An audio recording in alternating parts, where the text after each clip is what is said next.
ti karak sak ding piano ka play ta ding kha audio sim pilo na kum tla le chat lama kan rak sim lo mo kalungoi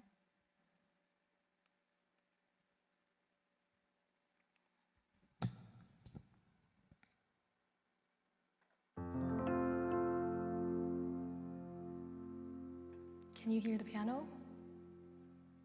Yes, very good.